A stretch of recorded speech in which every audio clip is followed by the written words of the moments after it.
রবিবারের বিকেল মানে তো স্পেশাল কিছু একটু বানাতেই হবে, একটু তো ভাজাভুজি হবেই বলুন।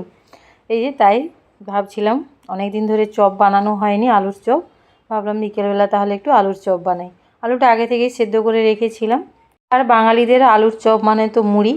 আর মেদিনীপুরের মেয়েরা, ছেলেমেয়েরা তো একটু মুড়িটা প্রচুর বেশি ভালোবাসে। যারা মেদিনীপুরে তারা ঠিক জানেন। আর মুড়ির সঙ্গে চপ হলে তা কিছুই চাই না। আর এই যে কিছুই না, আমি একদম সিম্পলভাবে বানিয়েছিলাম। আলু থেকে এই যে খোসাটা ছাড়িয়ে নিয়েছি, একটু ভাজা মশলা বানাবো। তার জন্য একটু ধনে আর একটু দিয়েছি মৌরি আর একটু শুকনো লঙ্কা। আমার কাছে জিরেটা আগে থেকে ভাজা জিরে ছিল, সেই জন্য আমি আর জিরেটা ওর সঙ্গে দিইনি। দিয়ে এই যে মশলাটা বানিয়ে নিয়েছি। তারপরে যে কড়াইতে তেল দিয়ে একটু গোটা জিরে, হিং দিয়েছি। তারপরে আদা একটু গ্রেট করেছিলাম, সেটা দিয়ে দিলাম। একটু ভাজা ভাজা হলে এবারে যে আলুটা ছাড়িয়ে রেখেছিলাম সেটাকে ওর মধ্যে দিয়ে দেবো। দিয়ে বেশি কিছু না, একটু ভালো করে নাড়াচাড়া করে নেবো আদা। তারপরে কিছু মশলা দেবো, একটু হলুদ গুঁড়ো দিয়েছি, একটু লঙ্কা গুঁড়ো দিয়েছি। কাঁচা লঙ্কাটা দিলে ভালো হতো, আমার কাছে ছিল না, তাই আমি এখানে লাল লঙ্কার গুঁড়ো দিয়েছি।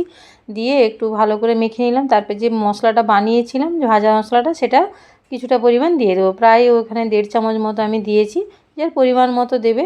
ব্যাস হয়ে গেছে। তারপরে ওপর থেকে একটু ভাজা বাদাম, এটা দিলে টেস্টটা অসাধারণ লাগে, আমাদের তো খুবই ভালো লাগে। একটু কসুরি মেথি দিলেও ভালো হতো, কিন্তু আমি ভুলে গেছিলাম।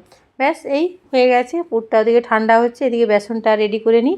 বেসনের মধ্যে 2 চামচ মতো আমি চালের গুঁড়ো দিয়েছি, একটু নুন আর একটু হলুদ আর একটু দিয়ে আজওয়াইন দিয়েছি। ব্যাস দিয়ে ভালো করে জল দিয়ে, যেমন করে আমরা পকোড়া বানাই সেরকমই, চপ বেগুনি যে বানাই সেরকমই, একটু একদম পাতলাও না একদম মোটাও না করে ব্যাটারটা বানিয়ে নিয়েছি। ব্যাস তারপরে যে আলুর চপগুলো বানিয়ে নিলাম, পুরটাকে গোল গোল করে ভালো করে বানিয়ে নিলাম। তারপরে যে বেসনে 1 চিমটে আমি খাবার সোডা দিয়ে ভালো করে ফেটিয়ে নিয়ে গরম গরম চপগুলো ভেজে নিলাম। আমার তো খুবই পছন্দ, আমারও খুব পছন্দ, আমার হাজব্যান্ডের খুব পছন্দ, ও খুব পছন্দ করে আলুর চপ খেতে। তাই বিকেলবেলা গরম গরম চপ আর মুড়ি আর শসা, আর কি চাই? আর কিছুই চাই না। বাঙালিদের এইসব জিনিস হলে ব্যাস সন্ধ্যেটা পুরো একদম জমে যাবে। এই যে গরম গরম চপগুলো সব বানিয়ে নিয়েছি। ছোটো মেয়ে এসছে, মা কি বানাচ্ছ, আমাকে দাও আমাকে দাও বলছে। একটু ঝাল হয়েছিল, বেশি ঝাল দিইনি, সামান্য ঝাল দিয়েছিলাম। ও খেয়েছে।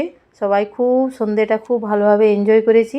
এই যে দেখুন চপগুলো খুব সুন্দর হয়েছে, একদম পুরে ভর্তি। ব্যাস তাহলে চলুন আজকে আসি, টাটা বাই।